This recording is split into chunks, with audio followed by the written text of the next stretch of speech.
यहाँ पर सब फार्मा स्टॉक्स ग्रीन में हैं, सिंजीन रेड में। एक बार इसको रिविजिट करते हैं श्रेया के साथ। श्रेया बताइए।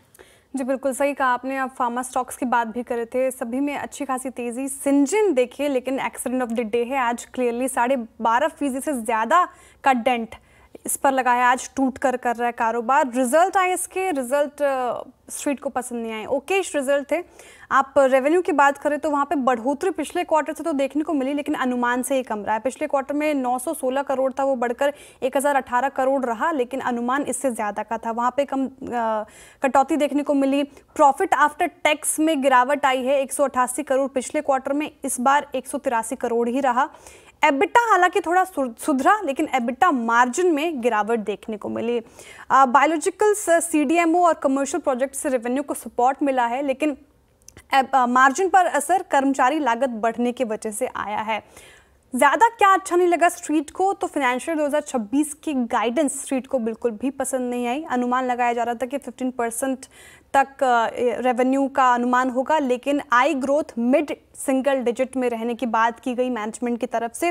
वो स्ट्रीट ने इसको बहुत ही नेगेटिव लिया, क्योंकि इसका सीधा सीधा असर जो है वो एबिटा मार्जिन पर पड़ता है। तो एबिटा मार्जिन में आगे भी कमी का अनुमान बताया गया है, तो स्ट्रीट ने इसको पनिश किया है। और आप ब्रोकर्स की बात करें तो ब्रोकरेजेस ने भी इसको बहुत ही नेगेटिव लिया है, और उन्होंने इसके चलते कई ब्रोकरेज हाउस ने, कंपनी ने एबिटा अनुमान में भी कटौती कर दी है। इसलिए सिंजीन क्लियरली आज एक्सेप्ट ऑफ दिस 12.5% से ज़्यादा टूट कर रहा है कारोबार।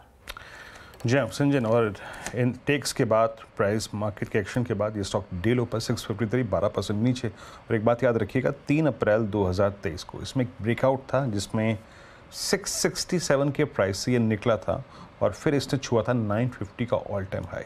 कहने का मतलब ये है कि अब ये जून से मतलब 2 साल की प्राइस रेंज के बेस को तोड़ने वाला है। लेट्स सी क्या करता है। 650 वो बेस है, आप चाहे वीकली पे कन्वर्ट करके देखिए, और this stock is now below 200 week exponential average. मेरे ख्याल से ये अप्रैल 2020 के बाद, कोविड के फॉल के बाद पहली बार ऐसा हो रहा है। खैर, इस पर काम करते हैं, टेक लेंगे, लेकिन पहले रुचित इस कार्यक्रम में जुड़े हैं तो उनसे बात करते हैं। Ruchit, good afternoon. आपका ट्रेड इस वक्त का और आपकी कमेंट्री इस वक्त सिंजीन पे क्या है? पॉसिबली 650 के नीचे प्रोजेक्शन क्या है आपका इस पर? जी वेरी गुड आफ्टरनून। पहले तो अगर नए फ्रेश रेट सेटअप की बात करें तो अल्ट्राटेक सीमेंट हमें यहाँ पे काफी अच्छा लग रहा है। तो अगर आप देखेंगे तो पिछले 10 महीने से स्टॉक एक कंसोलिडेशन में रहा है, और पूरे 10 महीने के जो कंसोलिडेशन हाइज है उसके ब्रेकआउट के वर्ज पर है, और पिछले कुछ दिनों में वॉल्यूम्स भी ग्रेजुअली स्टॉक में बढ़ रहे हैं। सो हमें लग रहा है कि ये स्टॉक में एक अच्छा मोमेंटम नियर टर्म में आना चाहिए। करंट लेवल्स पे 11,870 के नीचे स्टॉप लॉस करके खरीदारी करें, और 12,700 के अराउंड के टारगेट ये स्टॉक में शॉर्ट टर्म में एक्सपेक्ट हम कर रहे हैं।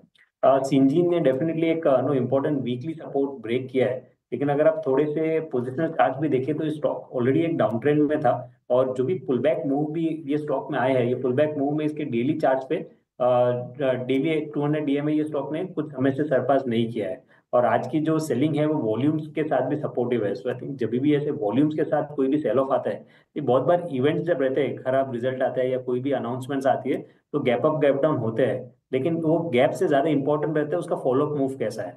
सो हम क्लियरली देख सकते हैं यहाँ पे गैप डाउन के बाद में जो फॉलोअप सेलिंग है वो काफी बड़े वॉल्यूम्स के साथ में हो। इतने बड़े वॉल्यूम्स के साथ जब ऐसी सेलिंग होती है तो स्टॉक काफी लंबे समय तक अंडर परफॉर्मेंस करने के चांसेस भी रहते हैं। सो हमें लग रहा है कि स्टॉक में ये डाउन मूव में जो जून 2024 के लोस थे 600 610 के अराउंड, वो फिलहाल इमीडिएट नियर टर्म में टेस्ट होने चाहिए। सो फिलहाल कोई बॉटम फिशिंग ना करे, और प्राइस करेक्शन एक्सटेंड हो सकता है इसमें।